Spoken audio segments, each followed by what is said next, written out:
Welcome back to the Evolution of Mom podcast. I am so excited for today's special guest. I have with me Kevin Palmieri. Now, this is someone who came into my life in the last year and who has become a complete mentor to me in so many aspects of life. Not only is he the reason this podcast is a thing, he helps me and his team help me do all of the behind the scenes, which I am so grateful for, but he is also a very busy guy. He is doing all of the things. Kevin and his business partner, Alan, have an incredible podcast called Next Level University, and they're coming up to, I want to say, almost 800 episodes. They put them out 5 days a week. They also have group coaching, one-on-one coaching, and Kevin, of course, helps people set up podcasts and does podcast coaching as well. So, wow, thank you so much for being here. I am so excited to have you. Amy, I appreciate it. I appreciate all the love. I knew the intro would be fire because you've introed us for speeches before. So I am grateful. And believe it or not, Amy, and this is how fast things shift. We're actually doing 7 episodes a week now. Oh, yeah. So we're doing one every single day because this is our main things. But thank you so much for the intro. I appreciate it. That's right. 7 days a week, releasing all of those episodes. Now, I mean, that's beautiful. When I first came into your guys' space, not just as a listener, but as part of your community and as someone who is getting more intimate coaching from you guys were coming into a space of really realizing that the majority of the people you were serving at that time earlier in the year were entrepreneurial women. Mm-hmm. And I found that very fascinating and exciting. How were you guys when you discovered all of that? It's very interesting because I think when you start something, you attract what you are. And I started the podcast before Alan came aboard. And we recently had this realization that the through line, the common wound that a lot of our listeners have is low self-worth. Mm-hmm. And that was Alan and I's wound. So it made a lot of sense. It was interesting from a couple aspects because Alan and I were both raised by women. So that made sense.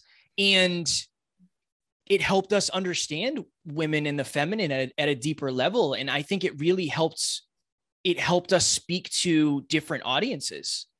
It wasn't second nature for me to get into a podcast setting and then think to myself, like, what does somebody who is emotionally driven need to hear? And that was the question that I would ask myself. Now, obviously not all women are emotionally driven, but our audience was. It was empowering. I think that's probably the best word because we pride ourselves on being heart driven, but no BS and very low ego. That's another goal of ours, is to have the least amount of ego possible. And we connected that if we had ego, we probably wouldn't have women listeners. So I think it was a good thing that we really worked on our ego for a long time to make sure that we were balanced and heart driven, but no BS. So that was, it's important to us because I think there's a lot of, Alan and I were at the airport recently. We were getting ready to go to Colorado. We're getting ready to go to Colorado.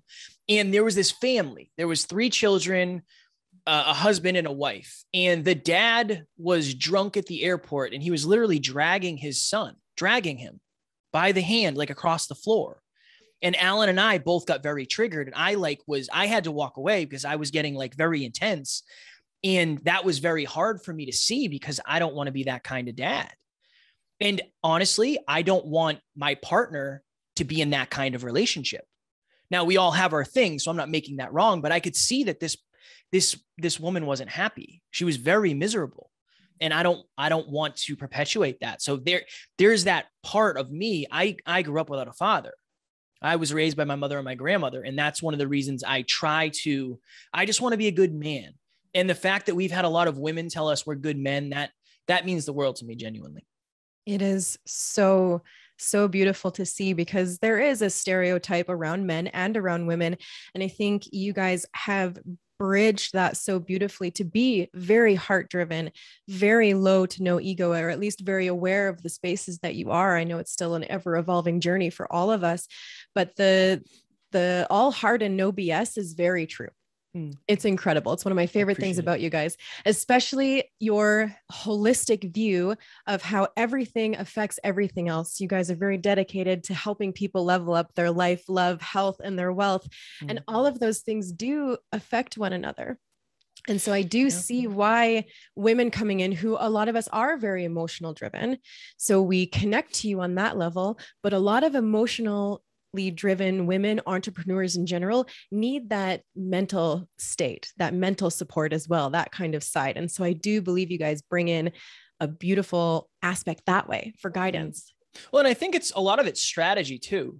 And we're in this weird time now where anybody can get on social media and say something about like, look, this is how I got this result in my life, but it doesn't necessarily mean that they didn't get lucky. And what Alan and I are trying to do is say, look, we've done 800 episodes. We've been broke. Alan and I have both had money in the past, and now our business is growing, which is nice. I've had a lot of relationships that haven't succeeded. I've been out of shape. And now I have all this knowledge of I'm in the best relationship I've ever been. Like I'm engaged. Amazing. Never thought that was going to happen. You know, I'm in good shape because I'm tracking my calories and I'm working out and I'm doing mobility. I'm in the best mental shape I've ever been because I'm meditating and I'm visualizing and I'm doing affirmations. You know, my bank account is the best it's ever been and trending up. But if you only have one of those things, and if you're thinking to yourself, I'll be happy when, it doesn't work that way. You'll be happy when you're fulfilled doing something you love. That's when you'll be happy. Because happiness isn't, I don't think, what a lot of people think it is. So it's our goal to highlight where people are and then say, this is your next level. When it comes to health, we all have a next level. I'm dieting right now because I'm not happy with what has happened over the last few months. I'm just not happy with my state. We can all level up our wealth, all of us, right? If we saved a couple of dollars by saving money, by not getting coffee out and just making it at home. And the one that I think might be the rarest is leveling up your love. There's so many people who look like they're having an amazing relationship online. And I know them. I know them personally behind the scenes, and they're not. They're just not. And that's okay. Maybe you don't want to be vulnerable and say, hey, I'm struggling, but people see that and they say, oh man, my relationship isn't like that. Like we're not posing at the beach, or we're not posing with this sunset, or while we're apple picking, when it's like I do believe relationships are the hardest one. You know, if you want to make a lot of money, there's a lot of ways to do that. If you want to get in good shape, you can hire a trainer. The relationships one requires two people, and that's like the hardest thing. So I do believe being holistic is the only way to really, really, truly be happy, fulfilled, and in love. I don't know that there's any other way. Mm-hmm. And the relationship one is, you're right, probably the most challenging one, because we don't see a lot of healthy, vulnerable role models in that space. Like you said, it's very superficial. And in all of those areas, when we're struggling with one, it does ripple out. I do believe everything that we're doing or not doing for ourselves ripples into everything we're trying to do in our life. Now, I said at the beginning, how many things you have going on just on a business level, and you're engaged. Congratulations. Thank you so much. So you have a beautiful relationship as well.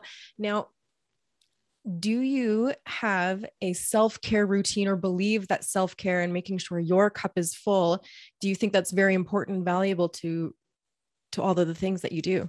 I think it's the most valuable. I believe, and again, there's the old adage, when the plane decompresses and it loses oxygen, you have to put your oxygen mask on first, but you have to be the first. You are the most important part of your life, genuinely.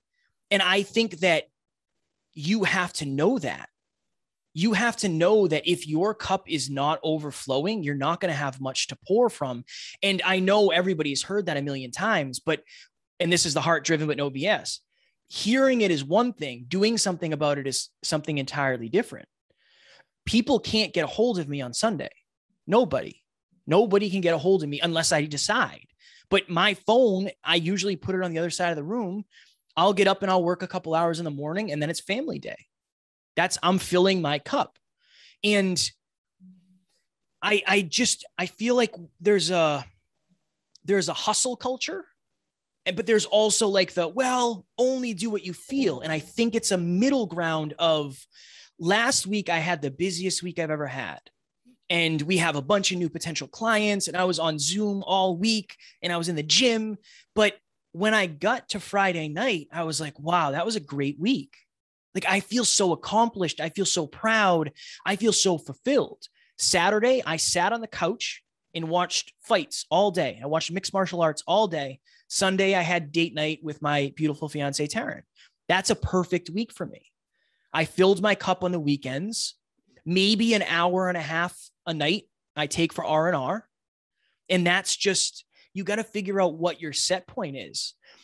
I believe a lot of people, and this was me, I used to go to a job I hated. So when I got home, I needed all of the R&R. There was no other work. I just needed to shut down because I was so far out of my comfort zone at work.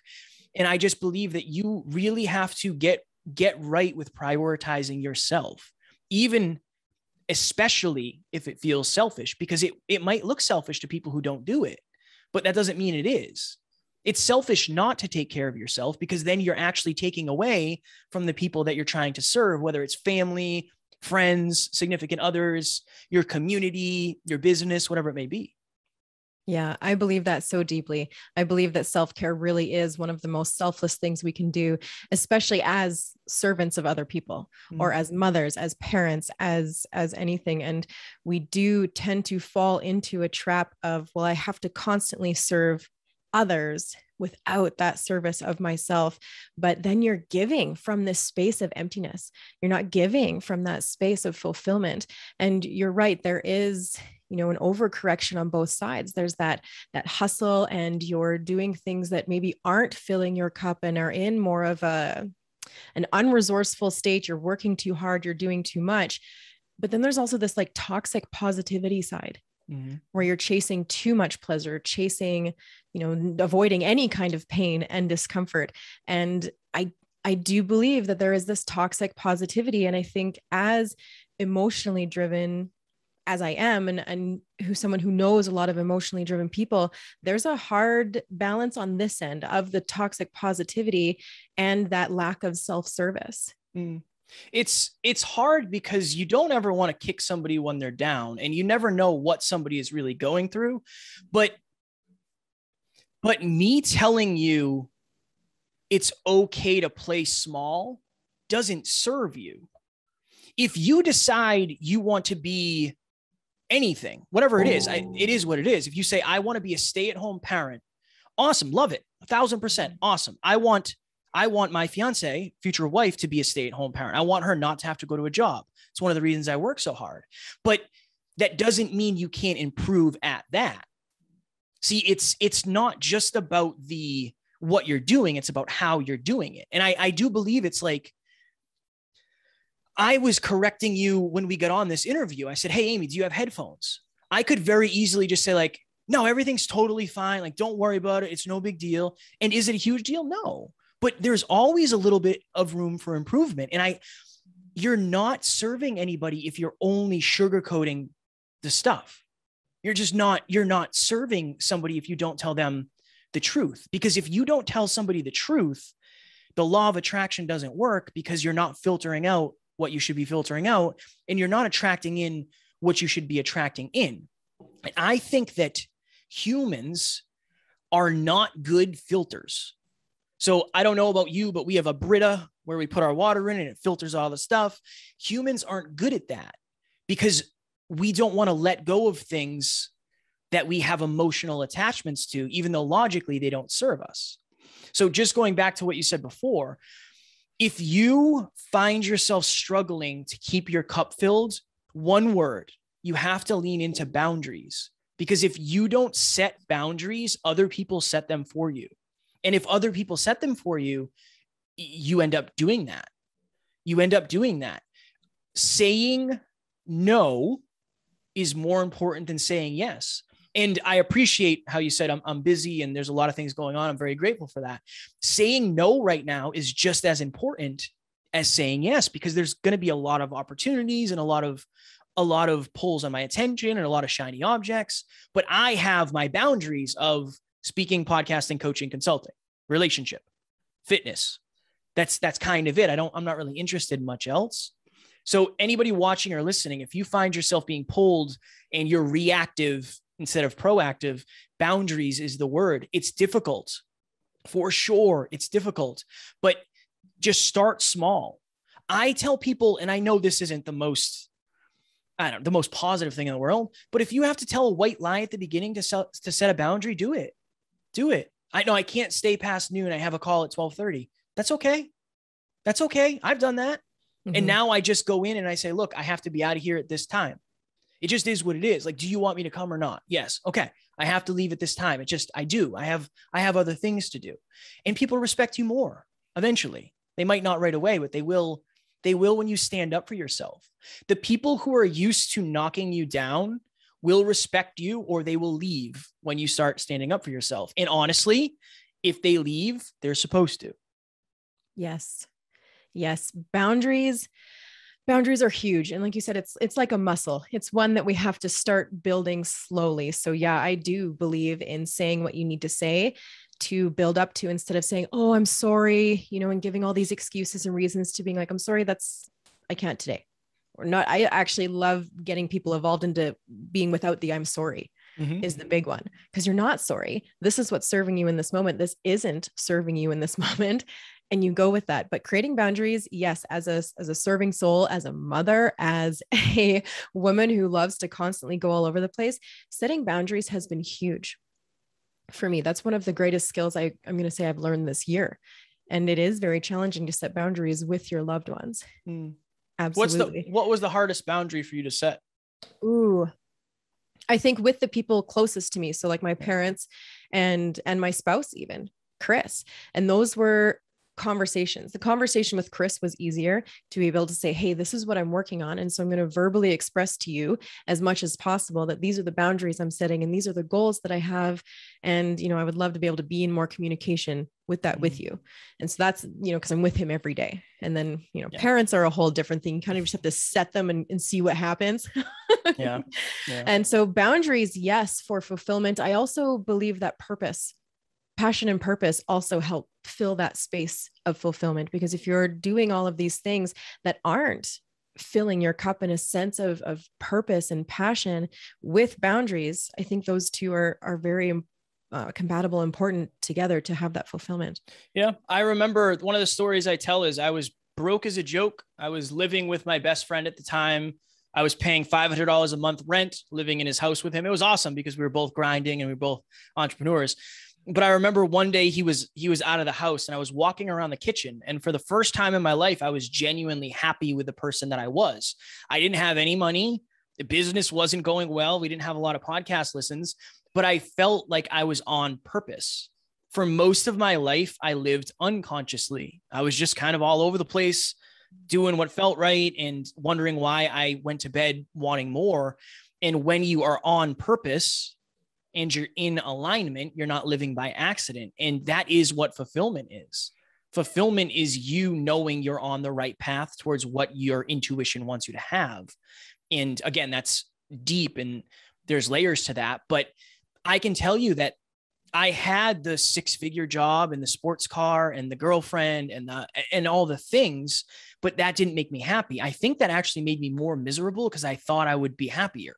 Now that I'm on a purpose and I'm living more of a mission-driven life, I still love money, 100%. I'll never lie about that. I love money. I like nice things. I like fast cars. I like all those things. But I also care about impact more than I ever have.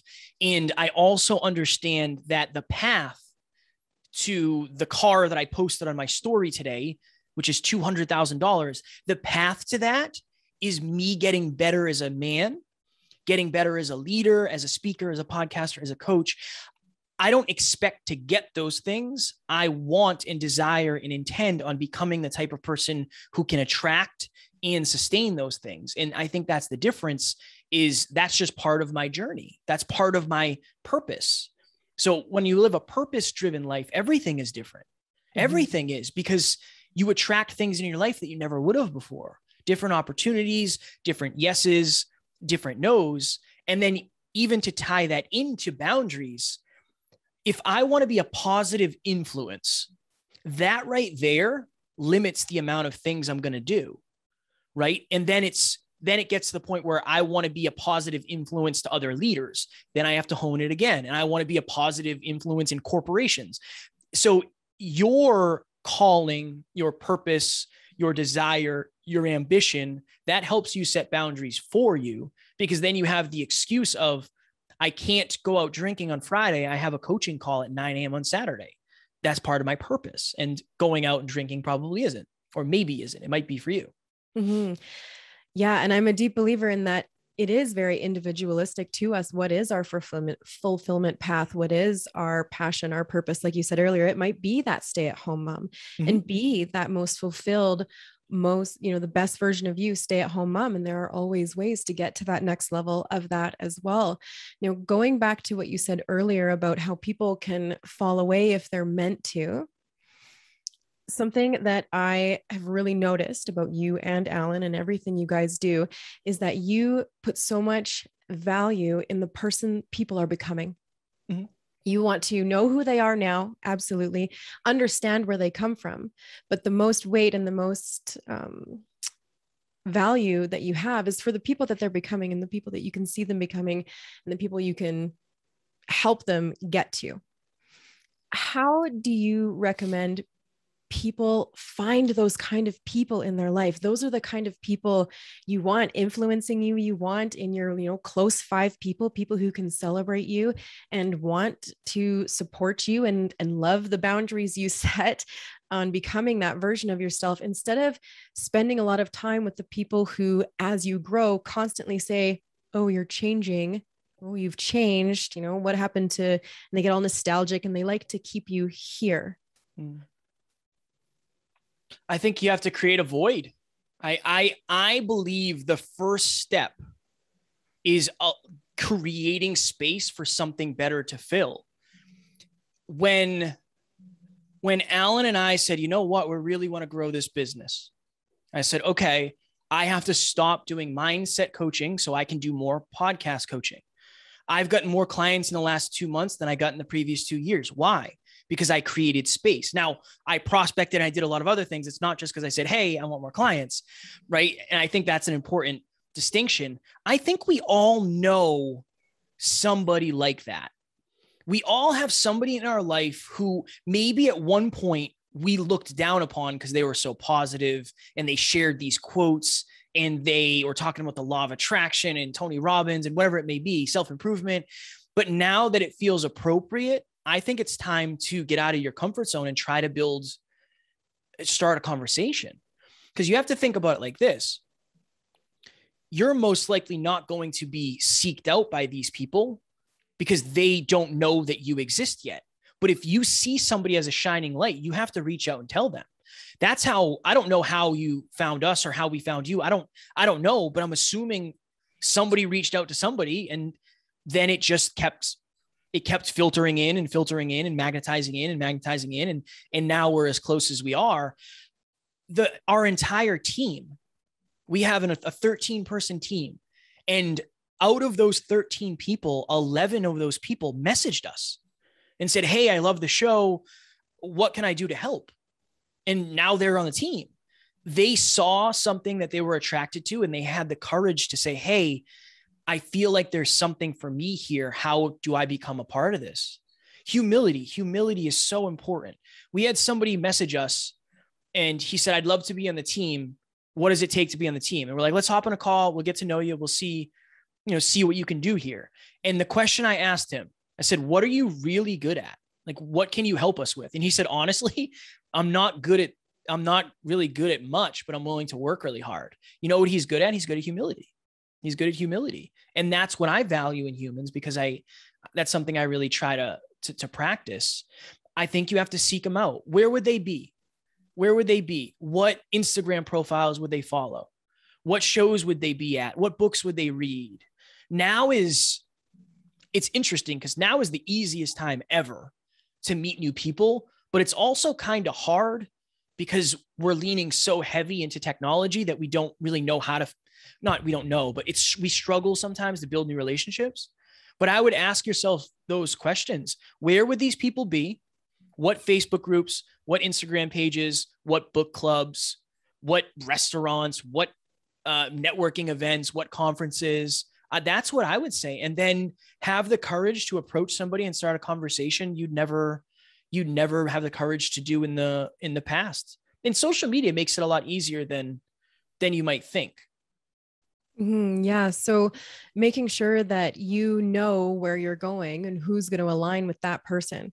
It's always great to get into rooms and to get into spaces of and with people who are where you want to go, who share the same values and those kind of things. And when you're on a growth journey, it's one of the most important things you can do. I deeply believe that community affects us more than sometimes I think we let ourselves think that it does.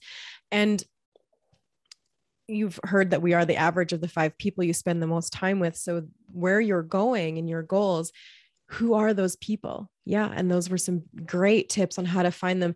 And they are going to have huge influence over you, and people who are holding you in this version of yourself maybe need to have less of an impact on what you're doing in your day-to-day, right? Less of an influence, because they're going to keep you in this space. And that's a boundary setting one as well, is learning to not come back down to these people's expectations of you, but to stay up here and to continue to grow. So community is a big part of that. It might be the biggest, genuinely. My favorite quote, you've heard me say this probably a million times. Are the people in your life the best from your past or the best for your future? People don't like that question. I don't like that question, but it's one of those things of when you answer that question, is this person, I'm thinking of this person. Is he the best from my past, or is he really going to help me get to the version of Kevin that I want to get to in the future? If the person doesn't help you get to the version of you want to be in the future, it might be time to start setting some different boundaries, because I don't want to base my friendships off of, oh, we used to do this. I want to base my friendships off of, we do this and we're going to do more of this in the future. Genuinely. Was that an overnight process? Absolutely not. Absolutely not. But I also have a weird relationship with, when things don't serve me, I tend to move on pretty quickly, particularly humans. I don't know why. I think part of it is the deep association I have that when my dad left, I just had to say he's gone now. So I had to let him go. I think that's part of it for me, which I do believe helps and serves me now. But understand this. If you're watching or listening, I've seen this happen a lot, and I've coached a lot of people. So I have some data to back it up, but it's one of these things where I don't believe you're afraid to lose love. I think you're afraid to lose a person, because a person takes up space. And if they're not giving you love in the first place, you're not losing love. You're losing company. You're losing potential. You're losing energy. You're losing connection. You're losing a thought, really. It's not real. So I think that's an important distinction for a lot of people of, yeah, your friends might have been your friends for the last 15, 20 years, but are they going to be in your future in the next 15 to 20 years? / can you have the life you want in the next 15 to 20 years if they stay the same too? Because it's really hard to try to change your friends if they don't want to be changed. You can lead by example, and I think that's super important, but you can't expect everybody to want the same thing as you, right? What are the odds that you decide tomorrow you want to have a company that changes the world? The odds of all of your friends saying, you know what, I'd love to do that too, it's pretty low, and that's okay. It's okay. I have very few friends, but all of my friends are on a journey, and I'd rather have quality over quantity, just because that's what matters more to me. I understand that might not be the norm, but you do have to get clear with that. You really do. If you're in a room with 100 people and 90 of them smoke, there's a good chance that you're going to be the 91st. Unfortunately, that's just the way that humans are really wired. So if you're in a room with 90, or you're in a room with with 100 people and 90 of them are millionaires, there's a good chance you become the 91st. Yeah, that influence is so powerful. Mm-hmm. And I do believe that it comes down to a worth issue as well. So I'm going to circle back to one of the very first things you said, and I'll ask you this last question and then I'll let you go, because I know we're coming on time here and I super value and appreciate your time. You said one of the commonalities of a lot of the women you work with is that lack of self-worth. Mm-hmm. And I do believe that the people we allow to hold space in our life do kind of fall into our worthiness and who we believe we're worthy of spending time with and believe who we're worthy of having that influence on us. And so with that, you see that commonality in a lot of women and a lot of people that you coach. Is that the main commonality? And then what would be your piece of advice to just start stepping in the right direction? What's that first little baby step you can take to increase that awareness and increase that worth? Definitely the main commonality I've seen for sure. It's hard because you really have to do the inner work. And I don't know, you can do it alone, but it helps to have people in your corner. I have somebody I've worked with and I'm working with. And I remember when I first started talking to her, she told me about her relationships and she told me about her family. And it always seemed like she was attracting negativity into her life. She wasn't attracting negativity into her life. She was conditioned to feel like she wasn't enough. She wasn't good enough. She wasn't smart enough. She wasn't pretty enough. She just wasn't good enough. So when she attracted something into her life that didn't serve her, she didn't know how to filter it out because her filter was thrown off. Somebody determined her filter is going to be very small and very low, where as she elevates her self-worth, she's starting to filter out things that don't serve her because she finally feels like she's worthy. And that's the cycle that happens when you have a low level of self-worth. And I did too. That's where this all comes from. You feel like you're a certain person, a certain way, and you have certain expectations for what you should receive. You receive it. Nothing changes. You feel bad about it because it's your fault and you attracted it. And then that just happens. It's a negative relationship. It's a negative outcome. It's that. And that is where a lot of people end up 10, 15, 20 years down the road in miserable relationships and at jobs they don't like because they don't feel worthy of what they actually want. You have to check into your past and you have to get clear on why do you think the way you do. Like conditioning from parents is huge. If you had a parent say, you're not good enough, you're not smart enough, you're not worthy enough, it goes one of two ways. Either you get unreasonably motivated and you go do your thing, or I think more commonly, you carry that on for a long time until somebody comes along and says, hey, you're awesome. Like, what do you mean? What do you mean you're not good enough? Like, you're awesome at this. You're not a good speaker. You're a great speaker. You're a better speaker than I am. You're not pretty. Like, look at you. Of course you are. You're beautiful. But it doesn't happen overnight. It's if you've been talked down to for 15 years, it's probably going to take some years for you to build your self-worth back up.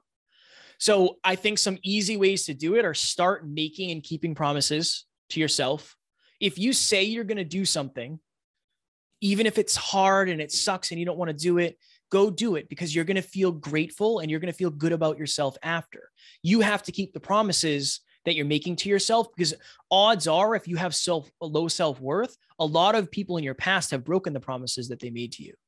And if you're breaking your own promises, it's going to keep going down and down and down and down. That, and then this helped me a lot. And I did a post on this today, so it's appropriate.